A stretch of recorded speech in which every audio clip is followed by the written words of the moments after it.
کچھ مسلمانوں میں کیا مرض ہوتا ہے، وہ دیکھتے رہتے ہیں کس میں کوتاہی ڈھونڈوں، آئینے کے علاوہ ہر جگہ اور اس میں یہ خرابی ہے، اس کو نماز پڑھنی نہیں آتی، اس کی تجوید خراب ہے، اس کا یہ، اس کا لباس، اس کا وہ، اس کا یہ، اس کا علم، لسٹ بنائی ہوئی ہے آپ نے ہر ایک کی، کس میں کیا خرابی ہے.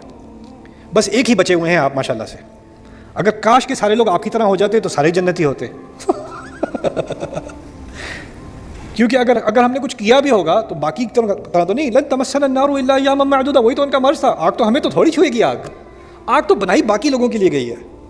اس لیے تو میں سب باقیوں کو بچانے کے چکر میں تو بچاؤ، میرے پاس تو ٹکٹ ہے یار، باقیوں کے پاس نہیں ہے. تو یہ چیز جو ہمیں سکھائی جا رہی ہے، اس سے ہمیں جب آپ ان احکام کے بارے میں پڑھیں گے، جب وہ حصہ آتا ہے سورۃ البقرہ کا، تو پھر مجھے اور آپ کو یہ بات سمجھ میں آئے گی کہ ہم احکام کے ساتھ بھی مذاق بنا سکتے ہیں بنی اسرائیل کی طرح. ہم اس میں کوتاہی بھی کر سکتے ہیں آدم علیہ السلام کی طرح، ایسا بھی ہو سکتا ہے. اور ہمیں کوشش یہ کرنی چاہیے کہ ہم اس طرح سے کامیاب ہوں جس طرح کہ ابراہیم علیہ السلام کامیاب ہوئے تھے. اسی لیے سورۃ الحج کے آخر میں ہمیں کہا گیا ہے ملت ابیکم ابراہیم ہوا سماکم المسلمین، تم اپنے والد ابراہیم علیہ السلام کے مذہب کی پیروی کر رہے ہو، انہوں نے تمہارا نام مسلمان رکھا ہے. اس آیت میں 2 تفاسیر کی گئی ہیں سورۃ الحج کی آیت میں. ہوا سماکم المسلمین، یہ پہلی کہ ابراہیم علیہ السلام نے خود تمہارا نام مسلمان رکھا ہے، اور اس کی دلیل لائی گئی ہے سورۃ البقرہ سے ہی. ربنا وجعلنا مسلمین لک ومن ذریتنا امۃ مسلمۃ لک، ہمارے رب مجھے اور اسماعیل کو اپنے لیے مسلمان بنا دے اور ہماری اولاد میں سے ایک مسلمان امت نکال دے. تو اس سے نکالا گیا ہے کہ ابراہیم علیہ السلام نے خود ہمارا نام مسلمان رکھا، مسلم رکھا. دوسری ہوا کا جو رجوع ہے وہ اللہ تعالیٰ کی طرف ہے کہ اللہ تعالیٰ نے خود تمہارا نام مسلمان رکھا ہے، تمہیں مسلم اللہ تعالیٰ نے خود تمہیں یہ اعزاز دیا ہے. آخری بات جو میں آپ سے بتا دوں، آپ کے سامنے رکھ دوں کہ بنی اسرائیل اور ہمارا آپس میں تعلق کیا ہے. ہمارا بنی اسرائیل سے بہت گہرا تعلق ہے. کوئی بھی اگر قرآن سنجیدگی سے پڑھ رہا ہو نا شروع سے آخر تک، تو اس کو اس بات کا احساس ہوگا کہ قرآن میں بنی اسرائیل اور بنی اسرائیل کے انبیاء کا ذکر سب سے زیادہ ہے. اکثر بات انہی کے بارے میں ہو رہی ہے. سب سے زیادہ ذکر کیا ہوا رسول موسیٰ علیہ السلام، بنی اسرائیل. تورات موشے اسے وہ کہتے ہیں، موسیٰ کی تورات. ہم کہتے ہیں کتاب اللہ، وہ کہتے ہیں تورات موشے. ان کے ہاں یہ مصطلح استعمال ہوتی ہے. اس کے بعد بنی اسرائیل کے میں بھیجے گئے انبیاء کے بارے میں، بنی اسرائیل خود کے بارے میں جن چیزوں کا ذکر ہے وہ قرآن میں اس کی اکثریت ہے. تو ہمارا بنی اسرائیل سے ایک بہت گہرا تعلق ہے. اور یہ بھی بات عجیب سی ہے کیونکہ عیسائی بنسبت یہود، عیسائی بہت بڑی تعداد ہے، دنیا کی میجورٹی سمجھ لیں، اور یہود ایک بہت چھوٹی مائنورٹی ہے دنیا میں، بہت ہی چھوٹی قوم ہے.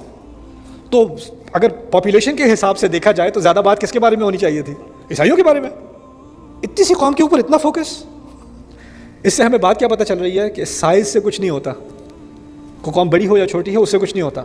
اللہ تعالیٰ نے اگر ان کو چنا ہوتا اور انہوں نے اللہ تعالیٰ کے احکام کو فالو کیا ہوتا تو یہ دنیا کے حکمران ہوتے. لَأَكَلُوا مِن فَوْقِهِمْ وَمِن تَحْتِ أَرْجُلِهِمْ، یہ اوپر سے نیچے سے دونوں سے کھاتے اللہ تعالیٰ کہتے ہیں. لَوْ أَنَّهُمْ أَقَامُوا التَّوْرَاةَ وَالْإِنْجِيلَ. لیکن خاص ان کا ذکر اتنا زیادہ شاید اس لیے بھی کیا جا رہا ہے کہ ہمارے اور ان کے درمیان بہت ساری چیزیں ایک جیسی ہیں. تو یہ آخری بات آج میں آپ کے سامنے رکھ رہا ہوں، پھر میری بات ختم ہے. ہمارے اور ان کے درمیان کیا چیزیں مشترک ہیں. ان کے جو قوم کے ان کو بانی سمجھ لیں، جنہوں نے ان کو ایک امت بنایا، وہ موسیٰ علیہ السلام. ٹھیک ہے نا، بنی اسرائیل تو اولاد تو پہلے سے تھے، لیکن قوم کب بنے ہیں؟ وہ موسیٰ علیہ السلام کی لیڈرشپ میں بنے وہ قوم. اور ہمیں امت بنایا گیا ہے رسول صلی اللہ علیہ وسلم کی بعثت کے بعد، محمد رسول اللہ صلی اللہ علیہ وسلم. تو موسیٰ علیہ السلام اور رسول صلی اللہ علیہ وسلم کے بارے میں دو تین باتیں سمجھ لیں. موسیٰ علیہ السلام کون سی قوم میں بھیجے گئے تھے؟ دنیا کے کون سے خطے میں تھے جب وہ نبی بنائے گئے؟ کہاں بھیجا گیا انہیں؟ فرعون کی طرف، مصر میں.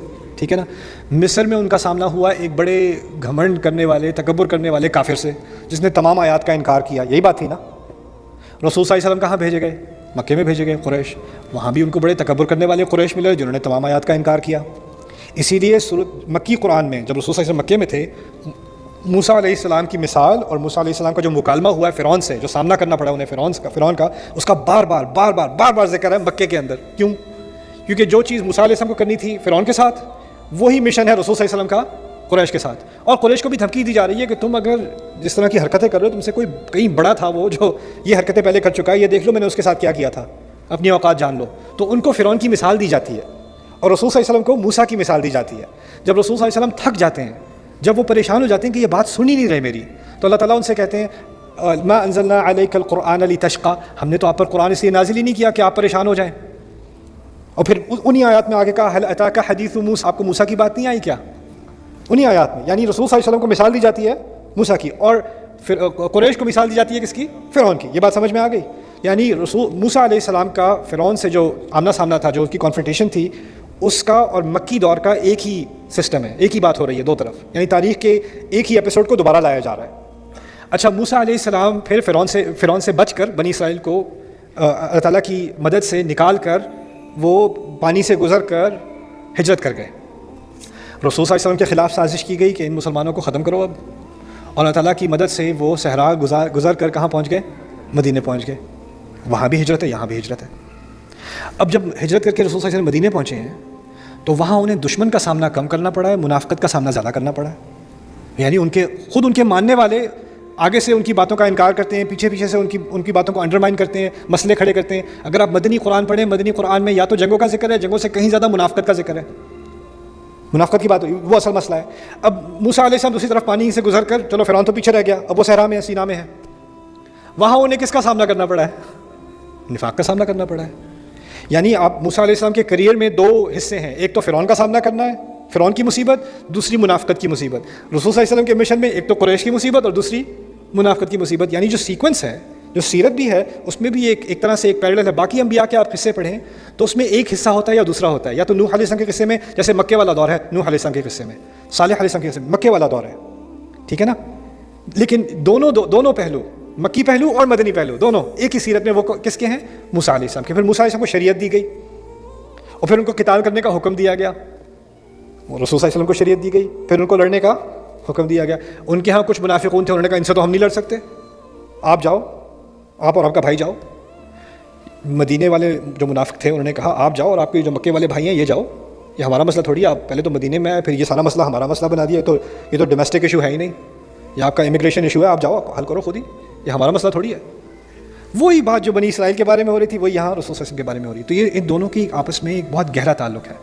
تو جتنا ہم گہرائی سے بنی اسرائیل کی غلطیوں کو اور بنی اسرائیل کی جو تمام اس کے پہلو ہیں ان کو سمجھیں گے, اسی کے ذریعے ہمیں خود اپنی بات سمجھ میں آئے گی, اسی کے ذریعے غیر المغضوب علیہم ظاہر ہوگا جو فاتحہ میں بات ہو رہی ہے. تو یہ کچھ چیزیں میں چاہ رہا تھا کہ میں آپ کے سامنے رکھ دوں تاکہ آپ کو اس صورت کے بارے میں, جو اس کا جو اوور ویو ہے, جو ایک بڑی پکچر ہے, 9 حصے بتائے تھے نا آپ کو, اب آپ خود ہی سے ریویو کر کے 9 حصے آپ کو یاد رکھنے ہیں, ٹھیک ہے نا, انشاءاللہ.